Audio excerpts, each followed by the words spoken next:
Hi friends, welcome to our channel కమ్మనైన రుచులు. నేను ఇవాళ సూపర్ టేస్టీగా ఉండే మంచి బ్రేక్ఫాస్ట్ రెసిపీని తక్కువ ఇంగ్రీడియంట్స్తో చాలా సింపుల్గా హెల్తీగా ఎలా చేసుకోవాలో చూపించబోతున్నాను. అంతేకాదండి, ఈ రెసిపీ కోసం మనం మంచికి చట్నీలు సాంబార్లు లాంటివి చేయాల్సిన అవసరమే లేదు.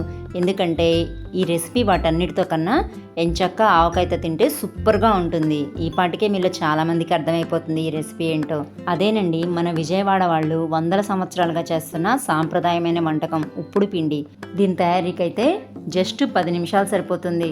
ముందుగా దీనికోసం ఒక బౌల్లోకి 2 కప్పుల బియ్యపు రవ్వను తీసుకొని నలకలేమి లేకుండా శుభ్రంగా ఏరుకొని పెట్టుకోవాలి. ఇప్పుడు వేరొక చిన్న కప్పులో కొద్దిగా పెసరపప్పును తీసుకోవాలి. ఈ పెసరపప్పుకి కొలత ఏమీ అవసరం లేదు. మనం దీన్ని ఆవకాయ కాంబినేషన్తో తీసుకుంటాం కాబట్టి వేడి లాంటి చేయకుండా ఉండడానికి కొద్దిగా పెసరపప్పుని శుభ్రంగా కడిగేసుకొని జస్ట్ ఒక 3-4 మినిట్స్ నానబెట్టుకుంటే సరిపోతుంది. మనం తాలింపు వేసుకునేసరికి ఆ టైం సరిపోతుంది.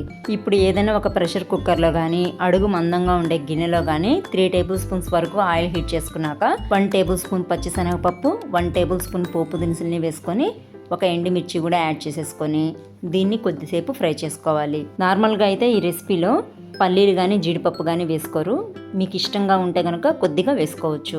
ఈ తాలింపు చక్కగా వేగిన తర్వాత పొడవుగా కట్ చేసి పెట్టుకున్న 4 పచ్చిమిర్చి యాడ్ చేసేసుకొని దీంతోపాటు 2 రెమ్మల కరివేపాకును కూడా యాడ్ చేసేసుకొని ఇవంతా చక్కగా ఫ్రై చేసుకున్నాక మనం ఏ కప్పుతో అయితే రవ్వను తీసుకున్నామో అదే కప్పుతో 4 కప్పుల వరకు వాటర్ని యాడ్ చేసుకోవాలి.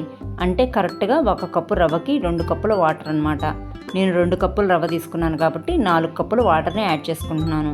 ఇలా చక్కగా వాటర్ని యాడ్ చేసుకున్నాక ముందుగా కడిగి నానబెట్టుకున్న పెసరపప్పుతో పాటు రుచికి సరిపడా ఉప్పును కూడా యాడ్ చేసేసుకొని మంటని హై ఫ్లేమ్లోకి అడ్జస్ట్ చేసేసుకొని మూత పెట్టుకోకుండా ఉంచుకోవాలి. మనం పెసరపప్పు వేసాం కాబట్టి మూత పెట్టామంటే పొంగిపోతుంది. కాబట్టి మూత తీసేసి హై ఫ్లేమ్లో మరిగించుకున్న తర్వాత మూతని లో ఫ్లేమ్లోకి అడ్జస్ట్ చేసేసుకొని మనం తీసి పెట్టుకున్న బియ్యపు రవ్వనంతటిని యాడ్ చేసేసుకొని ఒకసారి గరిటెతో బాగా మిక్స్ చేసుకున్న తర్వాత వెంటనే కుక్కర్ని మూత పెట్టేసేసి మంటని మళ్ళీ హై ఫ్లేమ్లోకి పెట్టేసి జస్ట్ ఒక్క విజిల్ రానిచ్చుకోవాలి. అంతకన్నా ఎక్కువ వద్దండి, అడుగు పట్టేస్తుంది. ఒక్క విజిల్ వచ్చినాక స్టవ్ ఆఫ్ చేసేసుకుంటే సరిపోతుంది. అదే నార్మల్గా అడుగు మందంగా ఉండే గిన్నెలో ఉడికించుకునే వాళ్ళైతే సన్నని మంట మీదే ఉంచి మధ్యలో కలుపుకుంటూ రవ్వంతా పూర్తిగా ఉడికేదాకా ఉడికించుకుంటే సరిపోతుంది. కుక్కర్ని వెంటనే క్లోజ్ చేసేయడం వల్ల మనకి పచ్చిమిర్చి కరివేపాకు అన్నీ ఇలా పైకి వచ్చేసాయి. దీన్ని ఒకసారి బాగా మిక్స్ చేసేసుకొని వేడిగా సర్వ్ చేసేసుకొని ఆవకాయ కాంబినేషన్తో వడ్డించామంటే సూపర్గా ఉంటుంది. కాస్త పొడిగా తినాలి అనుకునే వాళ్ళైతే దీన్ని మూత పెట్టేసేసి ఒక 10 నిమిషాల తర్వాత సర్వ్ చేసుకోండి. చాలా పొడిగా సూపర్గా ఉంటుంది.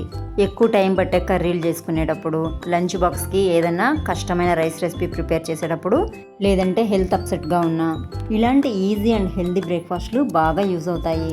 ఉప్మాకేంటి ఇంత బిల్డప్ అనుకోకుండా ఒక్కసారి ఈ రెసిపీని ప్రిపేర్ చేసి ఇలా ఆవకాయతో కలుపుకొని తినండి. అద్భుతంగా ఉంటుంది, అస్సలు మర్చిపోలేరు, అంత బాగుంటుంది. మరి ఇది మన పెద్దవాళ్ళు సృష్టించిన కాంబినేషన్ కదా.